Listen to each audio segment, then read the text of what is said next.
Sige po, tayo po ay manalangin. Panginoon, maraming salamat po sa umagang ito, Panginoon. Salamat po sa mga ikapo, O God, na ibinalik po sa inyo ng bawat isa, Panginoon. Salamat, Lord, sa aming kakayahan, sa patuloy na kalakasan na ibinibigay mo sa bawat isa upang makapaghanap buhay, Panginoon. Kung saan, Lord, kami po ay pagpapala din po physically, O God. Lord, naniniwala po kami, Panginoon, na ang lahat po ng ibinalik po namin sa inyo, Panginoon, ay tunay pong pagpapalain nyo.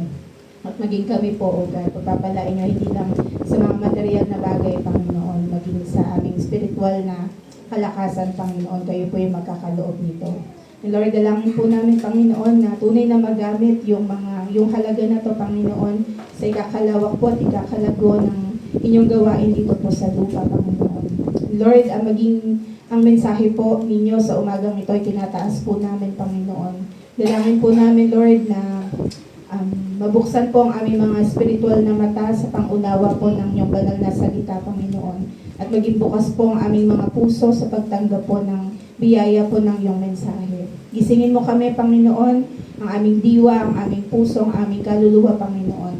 At Lord, handa na po kami ngayong umaga na tanggapin po ang biyaya po ng iyong mensahe. Maraming salamat po, and we also rebuke the works of the enemy sa umagang ito sa pangalan ni Jesus. Wala pong makakahadlang para po hindi namin mapakinggan yung mensahe mo sa umagang ito. Maraming salamat po. Pinupuri ka namin, Panginoon, at pinapasalamatan sa pangalan ni Jesus. Ang lahat po ay magsabi ng Amen. Amen. Sige po, batiin po muna natin yung mga katabi natin ng magandang umaga. Sabihin mo sa katabi mo, mas maganda ka ba sa umaga?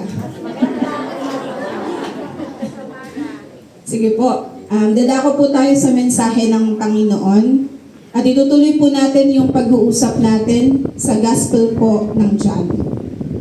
Last week, kung maalala po natin, shinare po sa atin ni Ate Reyna yung unang himala na pinerform po ng Panginoong Jesus sa kasalan sa Cana. Narito po yung naging alak, yung tubig sa handaan na nasa chapter 2 po ng John. Sa same chapter po, dito makikita rin po natin yung pangyayari kung saan nilinis ni Jesus yung templo.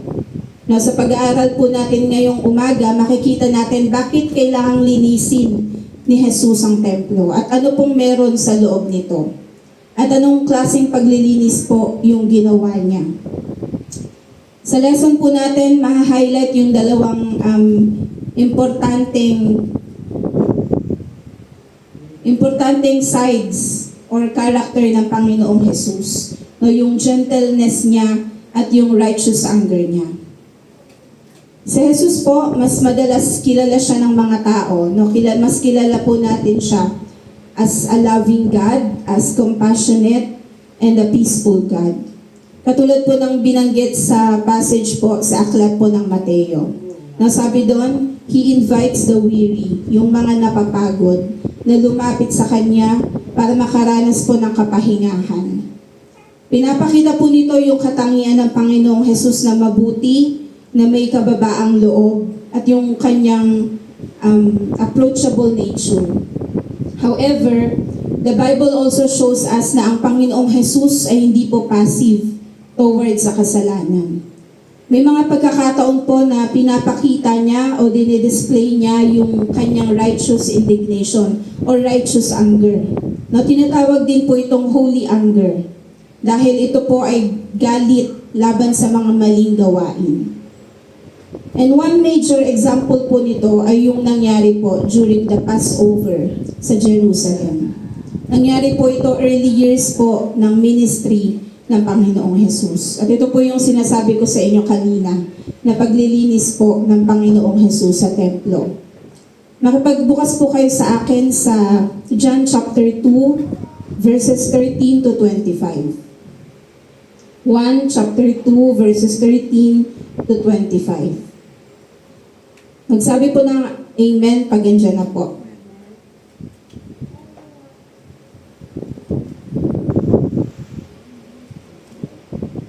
John chapter 2 verses 13 to 25, basahin po natin. Malapit na ang Pasko ng mga Hudyo, kaya't pumunta si Jesus sa Jerusalem. Nakita niya sa templo ang mga nagtitinda ng mga baka, tupa at kalapati, at ang mga namamalit ng pera, ng salapi. Kumuha siya ng lubid at ginawa yung panghagupit at ipinagtabuyan niyang palabas ang mga nagtitinda, pati na ang mga baka at tupa.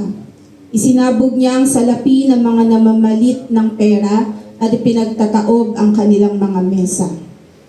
Pinagsabihan niya ang mga nagtitinda ng kalapati, alisin ninyo rito ang mga yan. Huwag ninyong gawing palengke ang bahay ng aking ama. Verse 17, naalala ng kanyang mga alagad ang sinasabi sa kasulatan, ang malasakit ko sa iyong bahay ang tutupok sa akin. Dahil dito'y tinanong siya ng mga pinuno ng Hudyo, anong himala ang may papakita mo upang patunayang may karapatan kang gawin ito? Sumagot si Jesus, gibain ninyo ang templong ito at sa loob ng 3 araw ay muli ko itong itatayo. Verse 20, sinabi ng mga Hudyo, 46 na taong ginawa ang templong ito at itatayo mo sa loob lamang ng 3 araw. Ngunit ang templong tinutukoy ni Jesus ay ang kanyang katawan. Kaya't nang siya'y muling nabuhay, naalala ng kanyang mga alagad ang sinabi niyang ito. At sila'y naniwala sa kasulatan at sa sinabi ni Jesus. Nang pisa ng Pasko ay nasa Jerusalem si Jesus. Marami ang naniwala sa kanya na makita nila ang mga himalang ginagawa niya.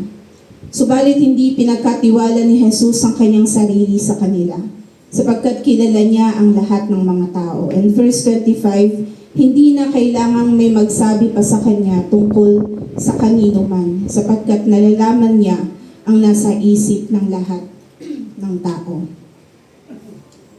Marami po sa atin ang familiar na o nabasa na yung passage na to sa Bible. Pero ang tanong po, ano po yung mga bagay na natututunan natin or natutunan natin mula po dito?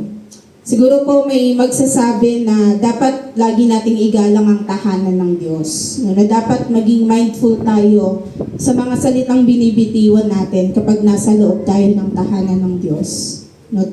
Yung mga bagay na yun, tama naman po yun. Walang mali sa mga application na yun. Pero ngayon po, tignan po natin sa mas malalim na pagkakaunawa yung mensahe sa atin ng Panginoon tungkol po sa kwento na to. Sa binasa po natin, malinaw yung dahilan kung bakit nagalit ang Panginoong Jesus. No, nakita niya po yung mga tao na nagtitinda ng mga hayop sa templo. At bukod po doon, ginawa rin po nilang money-changing area, yung templo, na in the first place, dapat place of worship siya. Na bahay panalanginan siya. Na dapat tinitreat nila yung lugar na yon with reverence para sa Panginoon, para sa Diyos. Pero sabi ng Panginoon, ginawa nila yung palengke. No, ginawa nilang palengke ang templo. Sa verse 16, makikita po natin yung ginawang pagre-rebuke ng Panginoong Jesus sa mga tao sa templo. Sabi niya doon, alisin ninyo rito ang mga yan, huwag ninyong gawing palengke ang bahay ng aking ama. Alam niyo po, yung galit ng Panginoong Jesus dito, hindi siya random emotion. May malalim na dahilan bakit pinapaalis niya at bakit pinalilinis niya yung templo. Yung anger po ng Panginoong Jesus was a response doon po sa mga taong ina-abuse yung worship place for personal gain. No, marami pong Bible scholars ang nagsasabi na yung mga activities na to, yung pagtitinda at palitan ng pera, connected po sa temple sacrifices. Pero during that time po, naniniwala sila na nahaluan na ng corruption and exploitation yung mga gawain na yun. Na yung pagsamba nila ay na-overshadow na ng business, na-overshadow na ng dishonest practices at kasakiman by charging unfair prices. At ang mga tao pong ito ay naging mas focus na sa profit na makukuha nila kaysa mabigyan po ng tunay na pagsamba ang Diyos. The temple courts became noisy, commercial, and spiritually polluted. No, kaya ang Panginoong Jesus became righteously angry. Na nag-cause po para alisin yung mga bagay na nakakapag-dishonor sa pangalan po ng Diyos. Jesus declared in Matthew chapter 21 verse 13 that God's house was meant to be a house of prayer. God's house was meant to be a house of prayer. Pero sabi niya, kadugtong po ng verse na yun, ginawa niyo itong yungib ng mga magnanakaw. No, ano po ang tinuturo sa atin ito? Ang God po, desire niya yung pure and sincere worship from His people. At displeased po siya. Hindi siya natutuwa, no, hindi natutuwa ang Diyos kapag yung mga pang-spiritual na bagay po ay nagagamit sa selfish gain or hypocrisy. Now, ang tanong po sa atin, are we at risk of dishonoring God in the same way today? No, posible rin po ba na ma-disrespect natin ang pangalan ng Diyos sa parehong paraan? No, katulad po ng mga tao sa panahon ng Panginoong Hesus na ginamit yung templo o bahay panalanginan para sa pansarili po nilang kapakinabangan. Ang mga believers po sa panahon natin ngayon ay maaari din pong humarap sa ganitong klase ng problema. At sa paanong paraan po yun mangyayari? Sabi, nire-reflect po natin yung same spirit kung tayo po ay nag-a-attend ng church primarily para mag-build ng business connection o kaya mag-promote ng mga financial ventures at mag-take advantage sa kapatiran para sa personal gain na malinaw po sa pinag-uusapan natin na ayaw ng Panginoon. No, while business itself po is not wrong, hindi po mali ang magnegosyo. Pero dapat nilulugar po natin ito. Ang church po, hindi siya dapat nagiging marketplace kung saan yung relationships are valued mainly for financial benefit kaysa po sa spiritual fellowship and worship sa Panginoon. According po sa 1 Corinthians chapter 3 verse 16, ang church po ay templo ng Diyos at tayo po na mga mananampalataya ay inatasan na i-treat or itrato ito ng may kabanalan. Our role is to protect the purity, the unity, and the purpose of the church. May warning din po ang Panginoon para naman po sa mga nangangaral ng salita ng Diyos. Sa unang Korinto chapter 9 verse 14, inutos po ng Panginoon na mga nangangaral ng magandang balita ay dapat sinusuportahan for their ministry work. However, Jesus becomes angered kapag ang church po ay tinitreat ng mga taong simbahan as a means for personal enrichment and greed. Malinaw po sa binasa nating verse kanina na ang pagtanggap ng mga proper support ng mga workers ay hindi po issue. Nagiging issue po ito kapag ang ministry at ang simbahan ay ginagamit na for the purpose na magpayaman at pagkakitaan. Pangalawang point po natin is the zeal of the Lord, o yung pinakitang zeal ng Panginoong Jesus para sa templo. No, ano pong ibig sabihin pag sinabi nating zeal? Pag sinabi po nating zeal, ito po yung intense passion, devotion, and burning concern ng isang tao sa isang importanteng bagay. At yun po yung pinakita ng Panginoong Jesus para sa templo ng Diyos. Nagpakita po siya ng matinding pagmamalasakit. Yung ginawa niya pong pagtaboy sa mga nagtitinda doon, yung pagbaliktad niya ng mga mesa at yung pag-correct niya sa maling paggamit nila sa templo. Lahat po yun ginawa ng Panginoong Jesus, hindi dahil sa uncontrolled temper niya. No, He was driven by holy passion for God's honor. Pinakita po ng Panginoong Jesus na ang totoong pag-ibig sa Diyos ay hindi passive, but it actively defends what is holy, pure, and pleasing to the Father. Sa verse 17, sinasabi po doon na naaalala ng mga disciples ng Panginoon yung isang prophecy sa Old Testament. Nasabi sa Awit 69 verse 9, "Passion for your house has consumed me, Sa Tagalog, ang malasakit ko sa iyong tahanan, matinding matindi sa aking kalooban. Now, pinapakita po nito na ang Panginoong Jesus ay deeply moved sa corruption na nangyayari po sa templo. At dahil, and again, para sa Panginoon, God's house was meant to be a place of worship and prayer. Pero dahil sa ginawa ng mga taong ito, ang templo ay nabahiran ng kasakiman at kawalan ng galang sa pangalan ng Diyos. Tayo po, na kung tatanungin po tayo, kamusta po ang zeal natin para sa tahanan ng Diyos? Paano po ba natin nakikita yung lugar na to?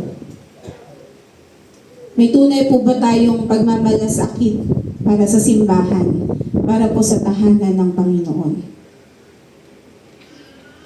Yung passage po na to challenges us, believers, na i-examine kung tayo po ay may same zeal na meron ng Panginoong Jesus para sa church. Sa 1 Timothy, ang church po ay sinasabing spiritual community, kung saan ang katotohanan po mula sa salita ng Diyos ay pinapahayag at dapat isinasabuhay. Ang church po ay dinesign para makilala ang wisdom at kalooban ng Diyos, as explained po sa Book of Ephesians. Therefore, ang mga tunay na Kristiyano po ay dapat may matinding pagmamalasakit din sa simbahan. Doon po sa pagpapanatiling tapat sa purpose nito, and that is to worship God, to teach His Word, to strengthen one another, and to reach out the lost. Again, kung tayo po ay may tunay na pagmamalasakit sa church, tayo po dapat ay nakikiisa sa layunin nito na sumamba sa Diyos. Ibahagi ang salita, palakasin ang isa't isa at makibahagi po sa pag-abot sa mga kaluluwang nawawala sa Panginoon. Dito po nakita natin kung gaano ka-troubled na dun sa binasa po nating scripture. Nakita po natin kung gaano ka-troubled o bagabag ang Panginoong Jesus nang makita niya na mali ang paggamit ng mga tao sa templo. At katulad po ng Panginoon, tayo rin po ay dapat may ganong klaseng concern. Especially kapag nakikita natin na ang isang church, hindi lang po dito sa church natin, na maging concerned din po tayo sa ibang church. Especially po kapag nakikita natin ang isang church na para na lang entertainment center o parang worldly institution na lang. Dahil nane-neglect na yung spiritual truth sa loob nito. True zeal for God's house means loving the church enough to defend yung biblical purpose nito at mag-refuse na manahimik lang while yung mission ng church ay nadidistort na nasisira na. Kanina nabanggit po natin na as true believers of Christ, dapat may genuine concern tayo at pag-ibig sa simbahan.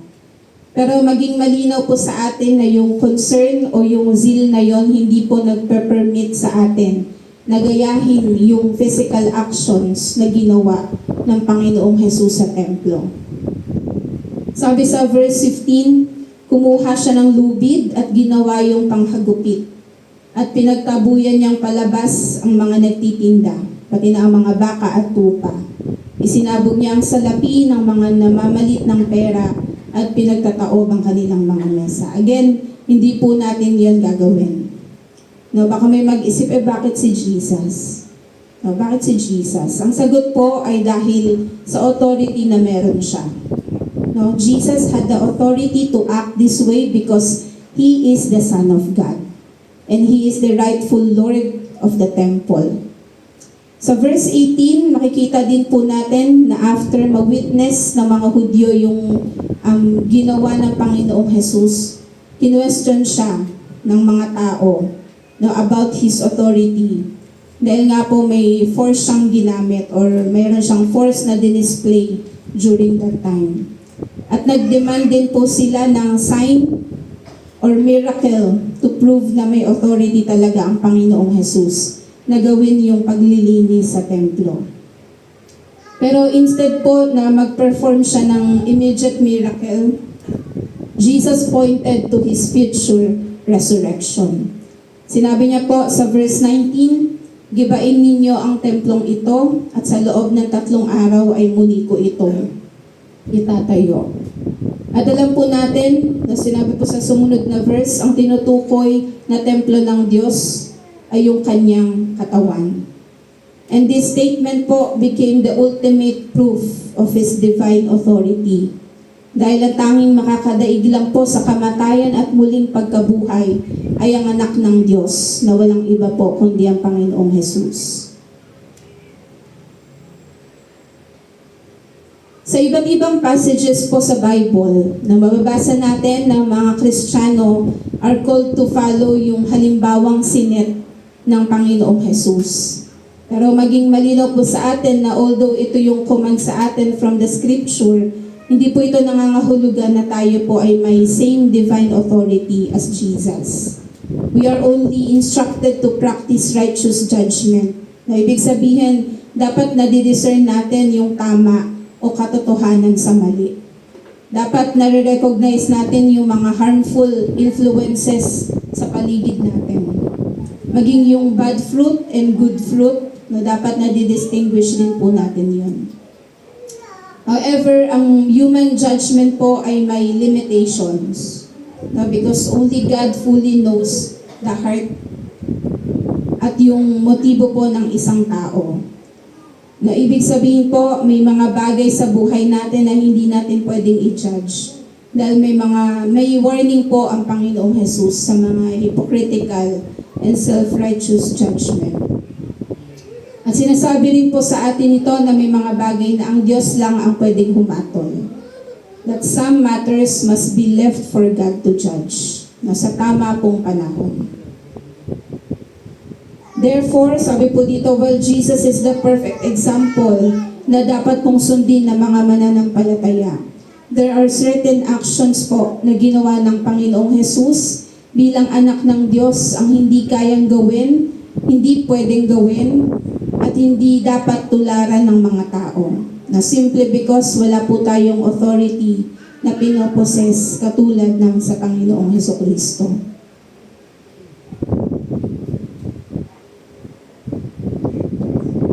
At ang dahilan po kung bakit kahit kailan ay hindi po natin magagaya o magagawa yung ibang bagay na nagawa o ginagawa ng Panginoong Jesus ay dahil si Jesus po is not merely a man.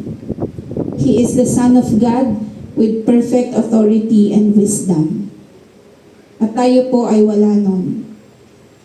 Na-mention po sa verse 23 na marami ang nakakita at naniwala sa mga himalang ginawa ni Jesus. Pero sabi po sa sumunod na verse, hindi pinagkatiwala ng Panginoong Jesus yung kanyang sarili sa mga taong ito. Na dahil alam niya yung motibo ng kanilang puso. Makikita po natin dito na unlike ordinary person na ang kaya lang i-judge ay yung outward appearances ng mga tao. Ang Panginoong Jesus, pinoposes niya yung divine insight at totoong nadidiscern niya yung kalooban ng isang tao. And that's one of the power of the Lord. No, nakikita niya yung mga hidden thoughts. Kapangyarihan po yun ng Diyos, ng Panginoon, yung nakikita niya yung mga hidden thoughts natin, intentions, at hypocrisy ng mga tao. And this supernatural ability po ay makikita rin natin na nabinanggit din po sa aklat po ng Mateo and sa Pahayag, kung saan dinescribe po ang Panginoong Jesus bilang isa na sumasaliksik sa puso at isipan ng tao. Because Jesus has perfect knowledge and divine authority, He could judge and act righteously in ways that human beings cannot fully imitate. Sabi po sa isang commentary, na Christ perfectly knows every person's motives. Alam ng Panginoon yung sincerity ng isang tao sa paggawa ng isang bagay. No, yung kanyang weakness, yung kanyang hidden intentions, and even yung kanyang true spiritual condition. Dahil wala po tayong may tatago sa Panginoon, na lahat po ay hayag sa Diyos. In contrast, ang mga tao po, even believers, ay wala pong ganong klaseng ability na to discern hearts. Hindi natin kayang malaman kung ano yung nasa puso ng katabi natin ngayon. We cannot discern hearts. Kaya nga po, ang panawagan sa atin ng salita ng Diyos, act with humility, caution, and gentleness.